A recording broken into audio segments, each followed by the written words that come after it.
Hello, this is Uncle Jim. I should be doing a 380 video right now with Cranky's Bullets, but Georgia Boy threw a wrench in the cog, and so I have to do this right now. So anyway, Georgia Boy has been doing a video series on basement rescue guns. They got rusty, and he's restoring them and everything. And I love that series, Georgia Boy. So anyway, his last video is on the Winchester Model 37. He's got a nice old one there, the original. And so I thought I'd dig around and get out some 37's here. And the other one's a 370, which is a precursor. We'll talk about that. So let's cover this. So up front here is the blunderbuss. You've guys all seen it. I put everything through that thing, nuts and bolts, it doesn't matter. That's my test 20 gauge. Both of these are 20 gauges, and they're both Winchester 37's, and the blunderbuss is a 370, or 370, which I highly recommend. They have a really heavy bull barrel on them. They're one of the last models, okay? But I really like it for its heavy barrel. All right, so this is the blunderbuss here. And I got this one for like 30 bucks. And it was tatered.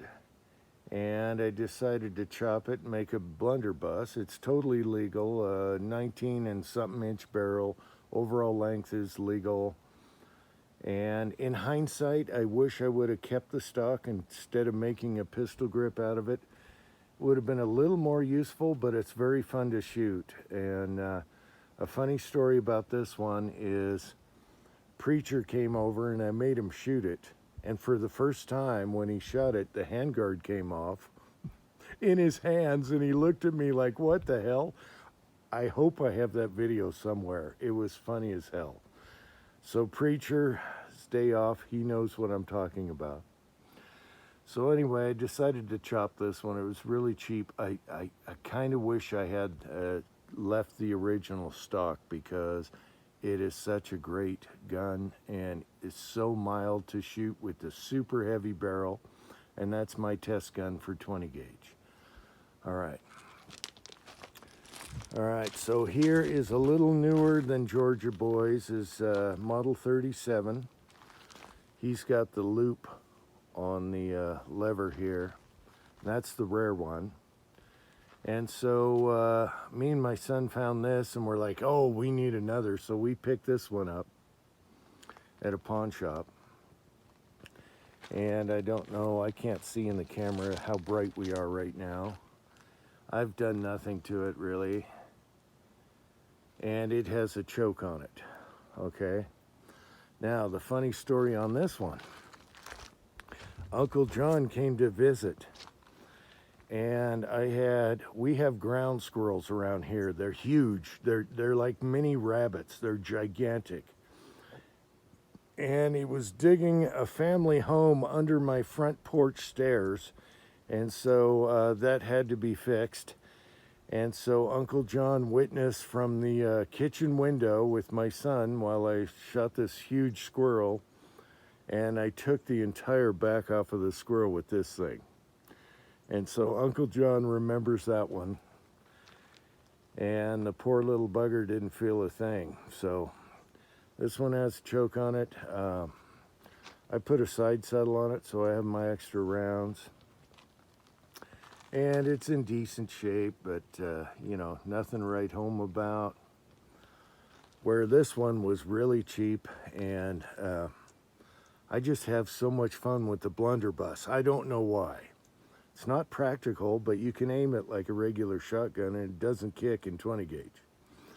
So on this one, I put a Ruger 22 pistol sight on the front, because a lot of you guys might not know this, but shotgun barrels, and you can see the water jugs ready to go.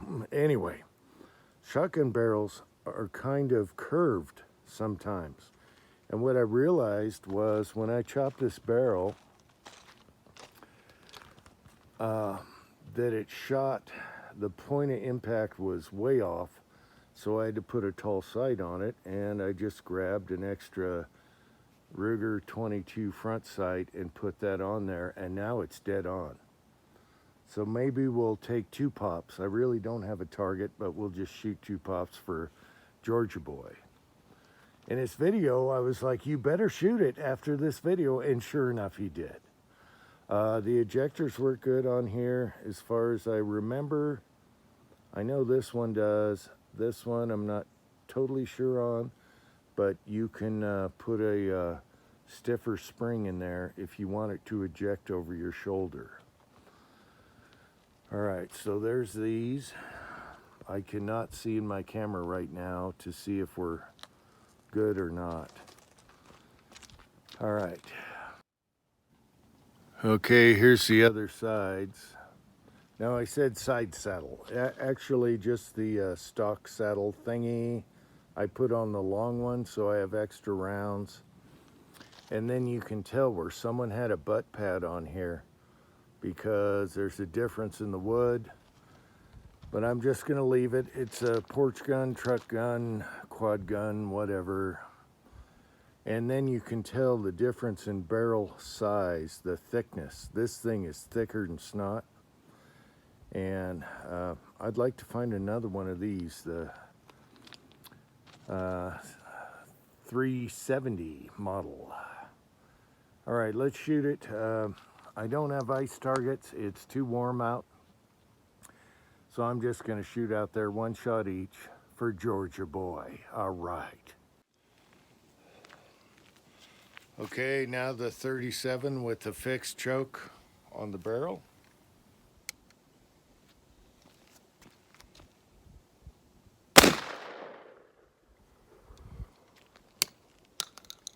All right.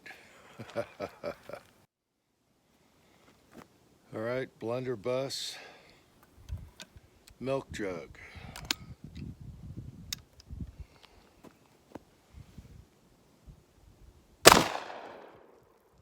She gone.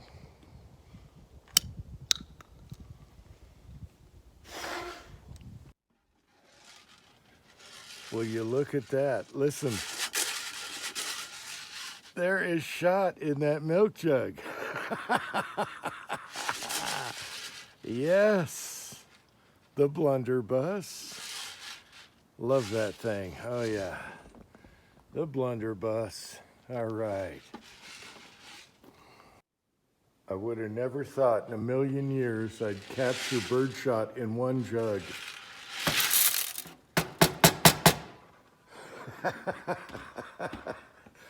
That is funny. Well, we'll remelt that down for casting later. All right. Water aside, of course. Well, I would have never thought you could capture lead shot in 1 jug with the 20 gauge if it wasn't for Georgia Boy. All right. Thanks for watching. That was funny. Until next time.